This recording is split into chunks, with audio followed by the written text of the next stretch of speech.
জিয়াউর রহমান যখন জাগদল গঠন করে জিয়াউর রহমান ছিলেন আহ্বায়ক, আমাদের সেলিমা আপা ছিলেন ওই কমিটির সদস্য।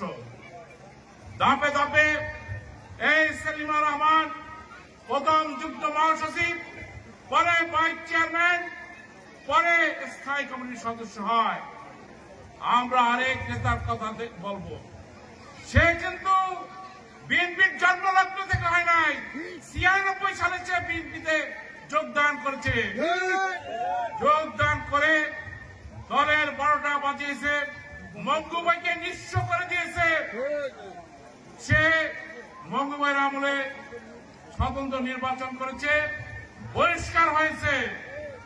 মঙ্গুভাইয়ের আমলে 2 বার সে স্বতন্ত্র নির্বাচন করে বহিষ্কার হয়েছে। 2008 সালে সেলিমা আপাকে সে স্বতন্ত্র নির্বাচন করে মাত্র কয়েক হাজার ভোটে আপায় নির্বাচিত হতে পারে নাই। আমি একদিন ম্যাডামের রুমে ঢুকেছিলাম একটা ব্যাপার নিয়ে। সে আমার অভিযোগ শুনে আমাকে বলেছে যে ওকে জানি কয়বার পরিষ্কার করেছি। আমি বলছি 3 বার। ওরে আরেকবার পরিষ্কার করেছি।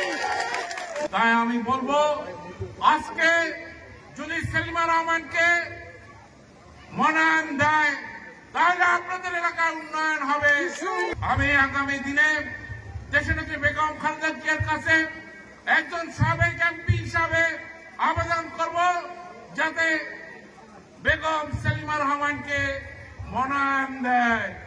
কারণ ওকালতি যারা করে তারা কিন্তু টাউট বাটপার হয়। তাই আমাকে ভোট দেওয়ার আহ্বান জানিয়ে আমি আমার বক্তব্য শেষ করছি। খোদা হাফেজ। বাংলাদেশ জিন্দাবাদ।